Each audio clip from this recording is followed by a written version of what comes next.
আসসালামু আলাইকুম। Stock valuation বা স্টকের মূল্যায়ন এই চ্যাপ্টারের উপর আমি আজকে 2 নম্বর লাইভ ক্লাস নিব। গত ক্লাসে আমরা এই চ্যাপ্টারের বেসিক এবং 1 থেকে 3 পর্যন্ত অঙ্কের সমাধান করা শিখেছিলাম। আজকে আমরা প্রবলেম 4 থেকে অঙ্ক করে স্টার্ট করব।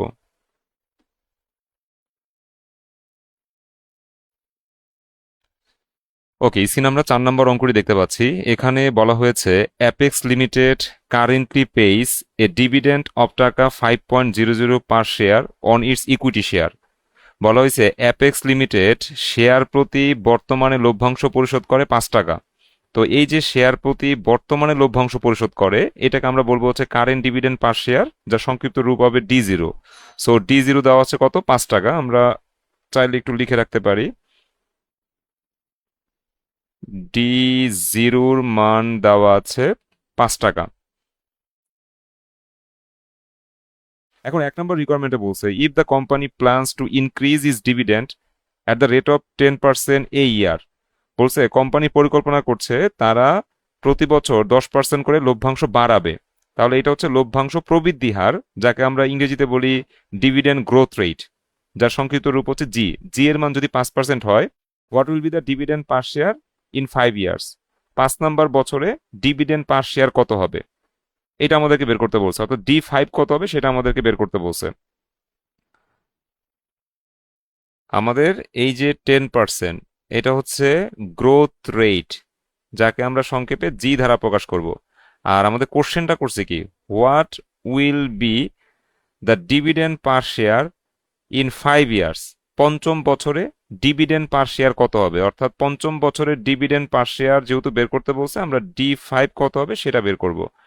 এই হচ্ছে আমাদের পুরো অঙ্ক। আমরা মানে রিকোয়ারমেন্ট এক, আমরা হচ্ছে রিকোয়ারমেন্ট একটা আরেকবার একটু পড়ে নিই। আমাদের অঙ্কের শুরুতে বলছে current dividend per share D0 হচ্ছে 5 টাকা। তারপর বলছে কোম্পানি পরিকল্পনা করছে to increase it's dividend at the rate of 10% A year. Company পরিকল্পনা করছে তাদের ডিভিডেন্ড প্রতি বছর 10% করে বাড়াবে। অর্থাৎ এই বছর যে ডিভিডেন্ড দিছে, সামনের বছর 10% বেশি ডিভিডেন্ড দেওয়া হবে, তারপরের বছর আরো 10% বেশি ডিভিডেন্ড দেওয়া হবে। এটা হচ্ছে কোম্পানির প্ল্যান। হ্যাঁ, এই যে কোম্পানি পরিকল্পনা করছে to increase is dividend at the rate of 10% এ ইয়ার। প্রতি বছর কোম্পানি 10% করে লভ্যাংশ বাড়াবে, এরকম পরিকল্পনা করছে। তাহলে বলছে what will be the dividend per share in 5 years? পঞ্চম বছরে ডিভিডেন্ড পার শেয়ার কত বা D5 কত, এটা আমাদেরকে বের করতে বলছে। সো আমরা এইভাবে অঙ্কটা করব। প্রথমে লিখবো রিকোয়ারমেন্ট এক, given current dividend per share D0 হচ্ছে 5 টাকা। তারপর গ্রোথ রেট হচ্ছে 10%, আমরা লিখবো গ্রোথ রেট G=10% অর 0.10। আর বের করতে বলছে পঞ্চম বছরের ডিভিডেন্ড, তাই না? তো আমরা লিখবো dividend per share in 5 years. পঞ্চম বছরের শেয়ার প্রতি লভ্যাংশ অর্থাৎ D5 সমান কত? উইনো দিয়ে আমরা D5 এর সূত্র বসাই দিব, D0 × 1 + G whole to the power 5। আমরা এই সূত্রটা প্রয়োগ করে D5 বের করতে পারি। এখন প্রশ্ন হতে পারে যে D5 এর সূত্রটা এটা কিভাবে আসলো। আচ্ছা, আমি একটু দেখাই দিচ্ছি D5 এর সূত্রটা কিভাবে আসলো। আমরা নর্মালি ফিউচার ভ্যালু যদি বের করতে চাই, তাহলে সূত্র প্রয়োগ করি কি? ফিউচার ভ্যালু বের করার সূত্র প্রয়োগ করি present value into 1 + I whole to the power n। তো এই সূত্রটা কিন্তু সেম সূত্রই। আমরা প্রেজেন্ট ভ্যালু পরিবর্তে কারেন্ট ডিভিডেন্ড পার শেয়ার অর্থাৎ D0 লিখেছি। তারপরে 1 + I এর পরিবর্তে আমরা হচ্ছে গ্রোথ রেট বা জি লিখেছি। আর এন এর পরিবর্তে আমরা 5 লিখেছি। যেহেতু পঞ্চম বছরের শেয়ারের ডিভিডেন্ড পার শেয়ার বের করতে বলছে, সেহেতু আমরা হচ্ছে এন এর মান 5 লিখেছি। সো এইখান থেকেই কিন্তু আমাদের সূত্রটা আসছে। ঠিক আছে, এইখান থেকে কিন্তু আমাদের এই সূত্রটা আসে। তো আমরা এখন সূত্রের মধ্যে জাস্ট মান বসাই দিব, আমাদের রেজাল্ট চলে আসবে। আমরা D0-র মান বসাবো। D0-র মান হচ্ছে 5 টাকা। তারপরে 1 + জি এর মান হচ্ছে 0.10, এই যে এখান থেকে পাবো 0.10, আর পাওয়ার হচ্ছে 5। সো আমরা ক্যালকুলেশন করে দেখতে পাচ্ছি পঞ্চম বছরের শেয়ার প্রতি লভ্যাংশ হচ্ছে 8.05 টাকা। দেখো তো 1 নম্বর রিকোয়ারমেন্ট বুঝতে পারছি কিনা।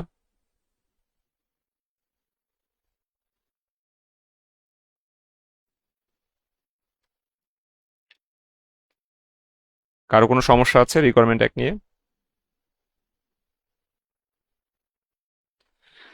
আচ্ছা, আশা করছি সমস্যা নাই। আমরা হচ্ছে আচ্ছা ঠিক আছে, আমরা রিকোয়ারমেন্ট 2 পড়ি। হ্যাঁ, রিকোয়ারমেন্ট 2 এ বলছে if the company's dividend expected to be টাকা 8.50 per share at the end of 5 years. বলছে কোম্পানি যদি প্রত্যাশা করে তাদের শেয়ার প্রতি লভ্যাংশ পঞ্চম বছর শেষে 8.50 টাকা হবে, অর্থাৎ D5 এর মান যদি 8.50 হয়, at what annual rate is the dividend expected to grow, তাহলে লভ্যাংশ প্রবৃদ্ধি হার কত পার্সেন্ট সেটা আমাদেরকে বের করতে বলছে। আবার বলছি, if the company's dividend expected to be টাকা 8.50 per share at the end of 5 years, পঞ্চম বছর শেষে যদি কোম্পানির প্রত্যাশিত শেয়ার প্রতি লভ্যাংশ 8.50 হয়, পঞ্চম বছর শেষে, হ্যাঁ, শেয়ার প্রতি লভ্যাংশ যদি 8.50 হয়, অর্থাৎ D5 এর মান যদি 8.50 হয়, D5 এর মানই দেওয়া আছে এখন, হ্যাঁ, D5 এর মান যদি 8.50 হয়, তাহলে বলছে what annual rate is the dividend expected to grow, তাহলে আমাদের ডিভিডেন্ড প্রতি বছর কত পার্সেন্ট করে বৃদ্ধি পেয়েছে সেই পার্সেন্টেজটা বা সেই রেটটা আমাদেরকে বের করতে বলছে, অর্থাৎ গ্রোথ রেটটা কত সেটা আমাদেরকে বের করতে বলছে। তো যেহেতু D5 দেওয়া আছে, আমরা এই যে D5 এর যে সূত্রটা শিখছি না, এই D5 এর সূত্র দিয়ে আমাদের হচ্ছে গ্রোথ রেটটা বাইর করতে হবে। D5 এর মান কত দেওয়া আছে? 8.50। সো D5 এর নিচে 8.50 বসাইতে হবে। D0 এর মান আগেরটাই থাকবে 5 টাকা, তারপর জি এর মানটা জি থাকবে, কারণ জি এর মানটা আমি বের করব, পাওয়ার 5 দিতে হবে, মানে সব মান ঠিক থাকবে, শুধু জি এর মানটা বসানো যাবে না, জি এর মানটা আমরা বের করব, ঠিক আছে। সো আমরা লিখব যে requirement to when expected dividend per share at the end of 5 years, D5 equal to টাকা 8.50, যখন D5 8.50 then growth rate will be, তখন গ্রোথ রেট হবে, আমরা D5 সমান D0 into 1 plus G whole to the power 5 সূত্রটা বসাই দিলাম।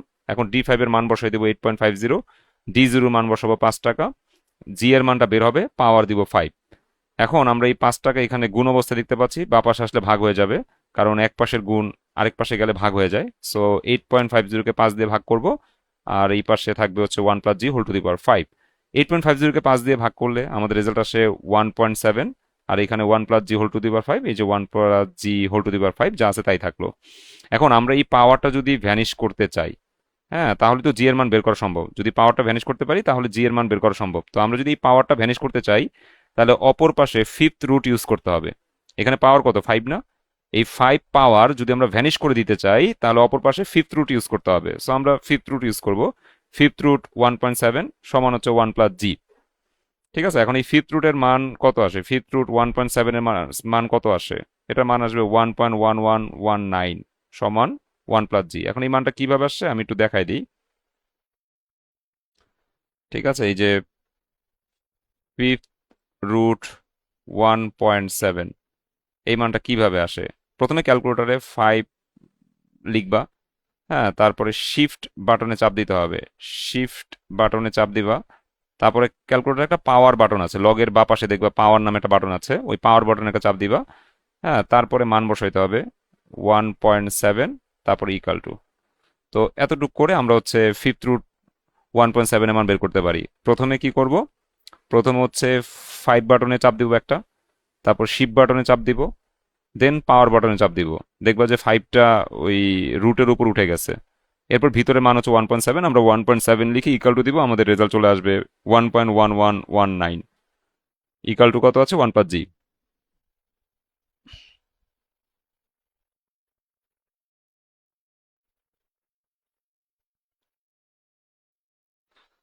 আচ্ছা, এখন আমরা যে কাজটা করবো আর কি, এই ওয়ানটা বামে নিয়ে আসবো, সেক্ষেত্রে -1 হবে। তো জি এর মান কত আসে? 0.119 অথবা 11.19%। সো এই দুইটাই হচ্ছে আমাদের অঙ্কের অ্যান্সার, এটা হচ্ছে একটা অ্যান্সার,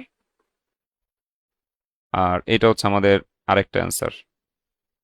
দেখো তো আমরা প্রবলেম 4 বুঝতে পারছি কিনা।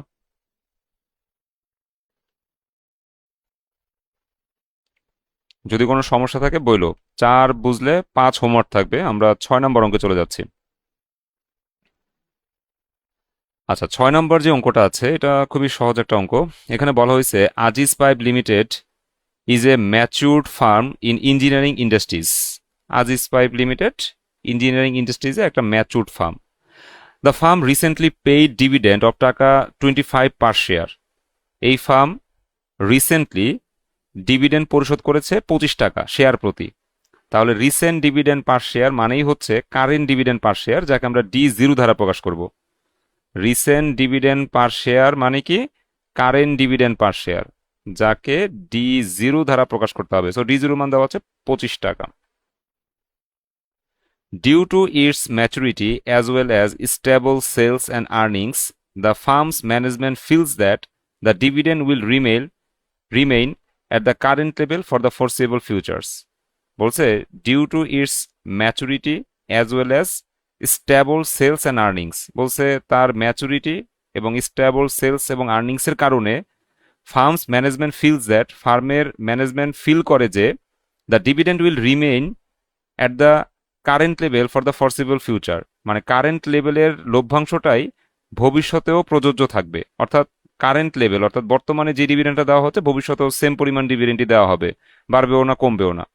তো কারেন্ট ডিভিডেন্ড যা থাকবে ভবিষ্যতে যদি ডিভিডেন্ড তাই থাকে, তার মানে এই অঙ্কে গ্রোথ রেট নাই, এটা বুঝতে হবে। তাহলে আমরা কি বুঝলাম?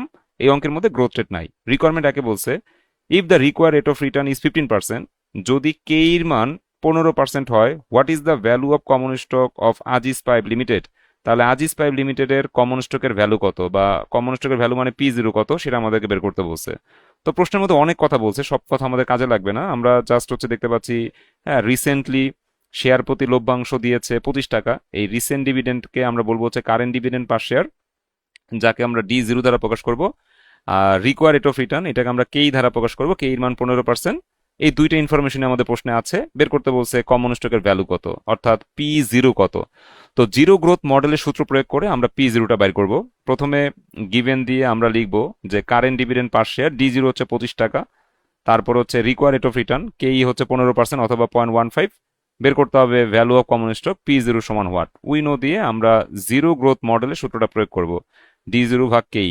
সো D0 মান কত? D0 মান হচ্ছে 25, আর কে এর মান কত? কে এর মান হচ্ছে 0.15। সো ভাগ করলে কত আসে দেখো তো।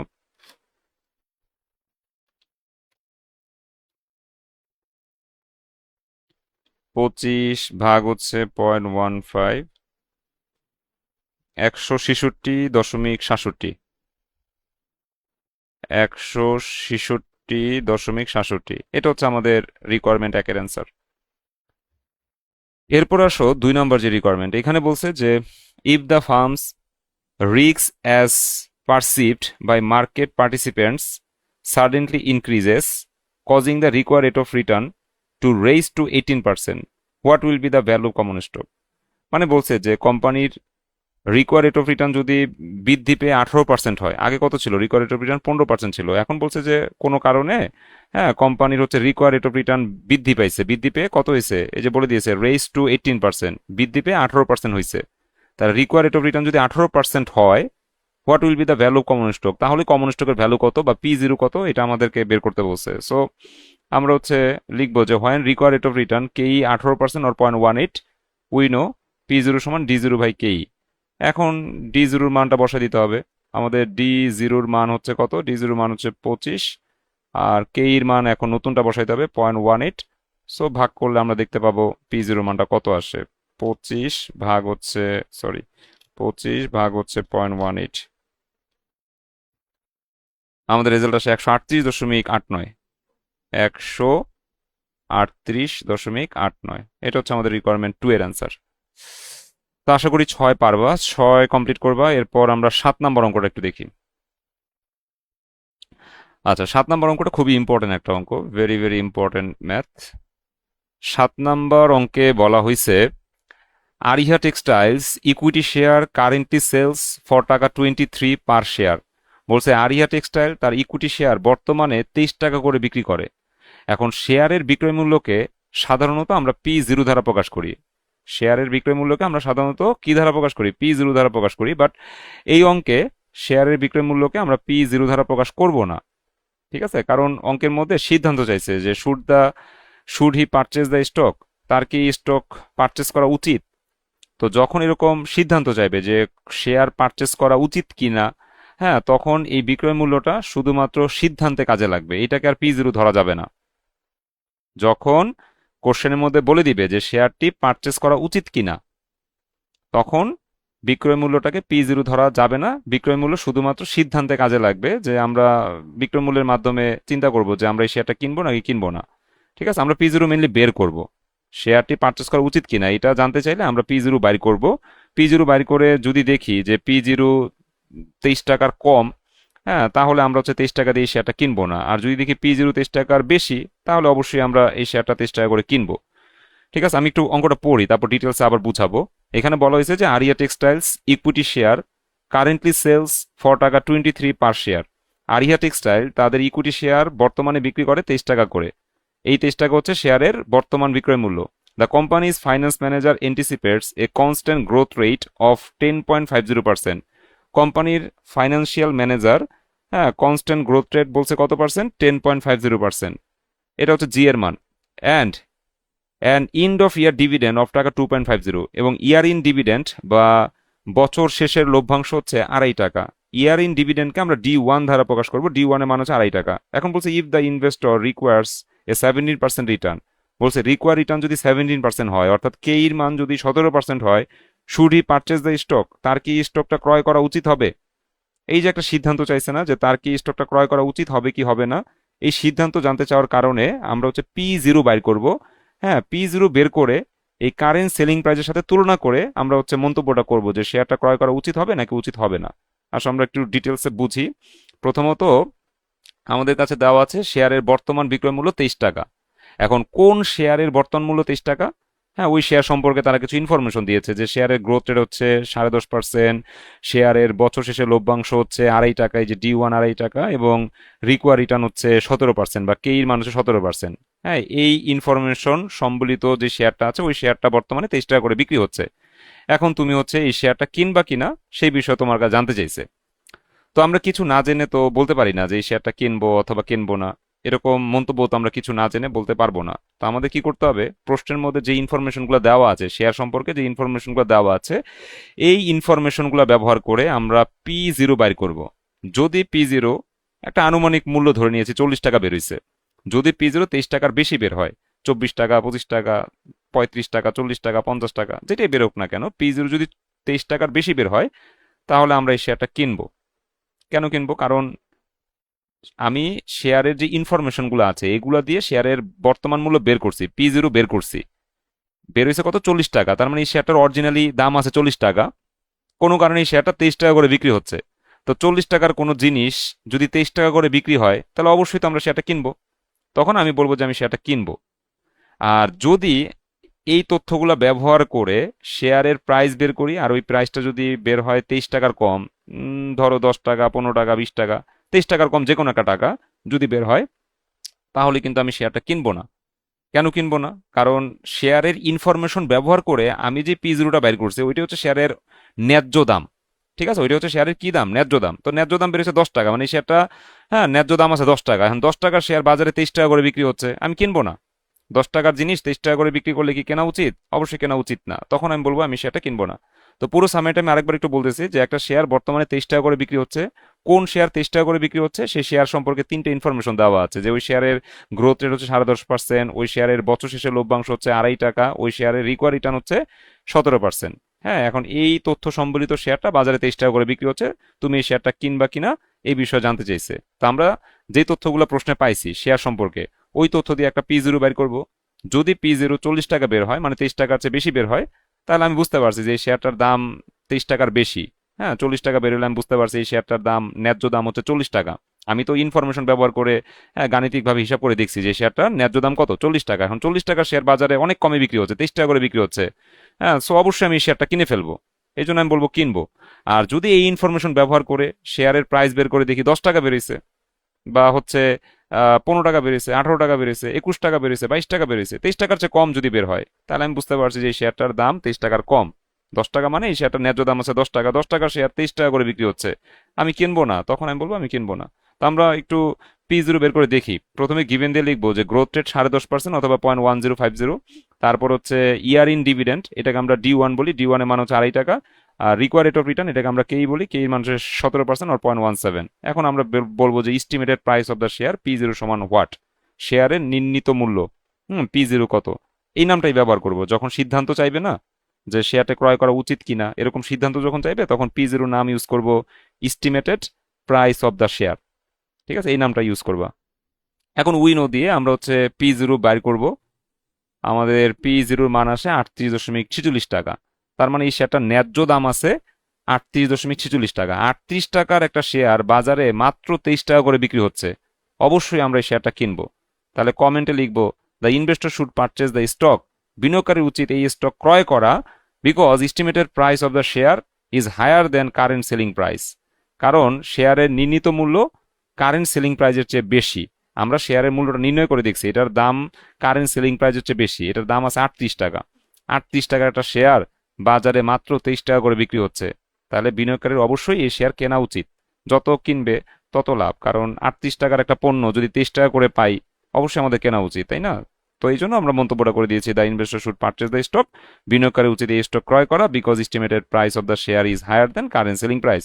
কারণ শেয়ারের নির্ণীত মূল্য কারেন্ট সেলিং প্রাইস হচ্ছে হায়ার। এইভাবে একটা মন্তব্য করলে আমাদের অঙ্কটা শেষ। এগুলো কিন্তু দেখানো লাগবে না, এটা জাস্ট বোঝার জন্য তৈরি করেছি। মেইন অঙ্ক হচ্ছে যে গিভেন থেকে কমেন্ট পর্যন্ত।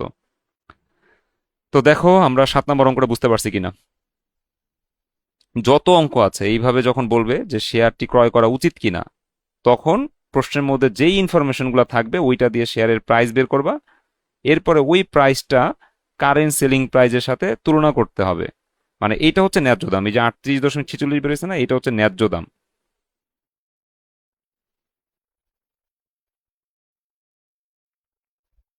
ঠিক আছে, শেয়ারের ন্যায্য দাম হচ্ছে 38.46 টাকা। এখন এর চেয়ে কমে যদি শেয়ার বিক্রি হয়, তাহলে ওই শেয়ার কেনা আমার জন্য লাভজনক, কারণ আমি 38 টাকার একটা শেয়ার মাত্র 23 টাকা করে কিনতে পারতেছি। তখন আমি কিনে ফেলবো। আর যদি ন্যায্য দামটা ধরো 10 টাকা বের হয়, তাহলে বুঝতে পারবো যে এটার দাম আছে 10 টাকা। 10 টাকা শেয়ার বাজারে 23 টাকা করে বিক্রি হচ্ছে, আমি কিনবো না। কিনলেই আমার তো 13 টাকা করে লস প্রতি শেয়ারে, তখন আমি কিনবো না। তো 7 কমপ্লিট করে ফেলবা। 7-এর পর আমি 8 নম্বর অঙ্কে যাচ্ছি। 8 নম্বর অঙ্কটা বুঝাই দিচ্ছি, ঠিক আছে? 8 নম্বর অঙ্কটা বুঝাই দিচ্ছি। এখানে বলছে যে an investor purchase the common stock of A well known house builder. বলছে একজন বিনিয়োগকারী বিখ্যাত হাউস বিল্ডারের কমন স্টক ক্রয় করেছে। ওয়েল নোন মানে বিখ্যাত, হ্যাঁ, বিখ্যাত হাউস বিল্ডারের কমন স্টক ক্রয় করেছে। ডিমং কনস্ট্রাকশন কোম্পানি, ওই কোম্পানিটার নাম হচ্ছে ডিমং কনস্ট্রাকশন কোম্পানি, ফর টাকা 25 পার শেয়ার। এক একটা শেয়ার কিনেছে 25 টাকা করে। ঠিক আছে, সো শেয়ারের ক্রয় মূল্য দেওয়া আছে কত টাকা? 25 টাকা। এই ক্রয় মূল্যটাকে আমরা বলবো হচ্ছে P0। P0 হচ্ছে 25 টাকা। The expected dividend for the next year is টাকা 3 পার শেয়ার। বলছে আগামী বছরের প্রত্যাশিত লভ্যাংশ শেয়ার প্রতি 3 টাকা। তো আগামী বছরের শেয়ার প্রতি লভ্যাংশকে আমরা D1 বলবো। সো D1 এর মান দেওয়া আছে 3 টাকা। Investor is confident that the stock can be sold 1 year from now for টাকা 30। বিনিয়োগকারী আত্মবিশ্বাসী যে এই স্টক 1 বছর পর 30 টাকায় বিক্রি হবে। তাহলে এই 30 টাকা হচ্ছে 1 বছর পরের শেয়ারের বিক্রয় মূল্য। তাহলে 1 বছর পর শেয়ারের বিক্রয় মূল্যটাকে বা শেয়ারের মূল্যটাকে আমরা হচ্ছে P1 বলবো। P1 এর মান দেওয়া আছে 30 টাকা। এখন বলছে what is the employed require rate of return. বলছে রিকোয়ার রেট অফ রিটার্ন কত বা কে এর মান কত, এটা আমাদেরকে বের করতে বলছে। তো পুরো ঘটনাটা আরেকবার একটু বলতেছি। একজন বিনিয়োগকারী বিখ্যাত হাউস বিল্ডারের কমন স্টক ক্রয় করেছে। কোম্পানিটার নাম হচ্ছে ডিমং কনস্ট্রাকশন কোম্পানি। কত করে কিনেছে? 25 টাকা করে কিনেছে। সো ক্রয় মূল্যটা সবসময় হচ্ছে বর্তমান মূল্য হিসাবে বিবেচিত হবে। সো আমরা P0 মান লিখবো 25 টাকা। হ্যাঁ, এক্সপেক্টেড ডিভিডেন্ড নেক্সট ইয়ার, হ্যাঁ, টাকা 3 পার শেয়ার। আগামী বছরের, হ্যাঁ, প্রত্যাশিত শেয়ার প্রতি লভ্যাংশ হচ্ছে 3 টাকা। তো আগামী বছরের শেয়ার প্রতি লভ্যাংশকে আমরা হচ্ছে D1 বলে থাকি। D1 এর মান 3 টাকা দেওয়া আছে। তারপর বলছে ইনভেস্টর ইজ কনফিডেন্ট দ্যাট, বিনিয়োগকারী আত্মবিশ্বাসী যে stock can be sold 1 year from now for টাকা 30। এখন থেকে 1 বছর পর এই শেয়ারটা 30 টাকা করে বিক্রি হবে। তার মানে এই 30 টাকা হচ্ছে 1 বছর পরের টাকা। সো এই 1 বছর পর শেয়ারের যে মূল্য সেটাকে আমরা P1 বলবো। P1 এর মান 30 টাকা দেওয়া আছে। রিকোয়ার রেট অফ রিটার্ন বা কে এর মান কত, এটা আমাদেরকে বের করতে বলছে। সো একটা নোট তোমরা হচ্ছে মনে রাখবা যে যদি অঙ্কের মধ্যে P0, P1, D1 এবং কেই, এই 4টা তথ্যের মধ্যে যে কোনো 3টি তথ্য দেওয়া থাকে, তাহলে সিঙ্গেল পিরিয়ড মডেলের সূত্রটি ব্যবহৃত হবে। ঠিক আছে, ওই যে আমরা সিঙ্গেল পিরিয়ড মডেলের সূত্রটা দেখতে পাচ্ছি, P0 সমান D1 plus P1 divide by 1 plus কেই। এই সূত্রটা হচ্ছে সিঙ্গেল পিরিয়ড মডেলের সূত্র। হ্যাঁ, ওই যে ডিভিডেন্ড ডিসকাউন্ট মডেলের যেই দুইটা ফর্মুলা আছে, একটা হলো সিঙ্গেল পিরিয়ড মডেল, একটা হচ্ছে মাল্টি পিরিয়ড মডেল। তো আমরা সিঙ্গেল পিরিয়ড মডেল সূত্রটা কখন প্রয়োগ করব সেটারই কিন্তু আমি নোটটা লিখছি, যে P0, P1, D1, কেই, এই 4টার মধ্যে যদি 3টা তথ্য প্রশ্নে থাকে, তাহলে সিঙ্গেল পিরিয়ড মডেলের সূত্র ব্যবহৃত হবে। সো আমার কাছে 3টা তথ্য আছে, এই 4টার মধ্যে 3টা আছে, P0, P1, D1, এই 3টা আছে। কে এর মানটা বাইর করতে বলছে। সো আমরা সিঙ্গেল পিরিয়ড মডেল সূত্র প্রয়োগ করে কে এর মানটা বের করে ফেলবো। আমরা current dividend per share P0 লিখে ফেলবো। P0 লিখবো হচ্ছে, কই আছে জানো P0, এই যে 25 টাকা, ঠিক আছে, P0 হচ্ছে 25 টাকা। তারপরে নেক্সট ইয়ার ডিভিডেন্ড হচ্ছে 3 টাকা। তারপর নেক্সট ইয়ারের শেয়ার প্রাইস হচ্ছে 30 টাকা। আর কে এর মানটা কত? সো আমরা সিঙ্গেল পিরিয়ড মডেল সূত্র বসাইলাম, মান বসাবো, ক্যালকুলেশন করলে আমাদের কে এর মান আসবে 32%। এটা হচ্ছে আমাদের অঙ্কের অ্যান্সার। তো দেখো 8 নম্বর অঙ্কটা পারা যাবে কিনা। তোমরা হচ্ছে হোমওয়ার্ক করবা এই 8 পর্যন্ত, ঠিক আছে। নেক্সট ক্লাসে আমরা হচ্ছে মাল্টি পিরিয়ড মডেলের অঙ্ক করাবো, ওইটা সময় লাগবে আর কি, আজকে করানো যাবে না। তোমরা হচ্ছে 5, 6, 7, 8 এই 4টা অঙ্ক SW করে ফেলো। আজকের মতো বিদায় নিচ্ছি, সবাই ভালো থেকো। আল্লাহ হাফেজ। আসসালামু আলাইকুম সবাইকে।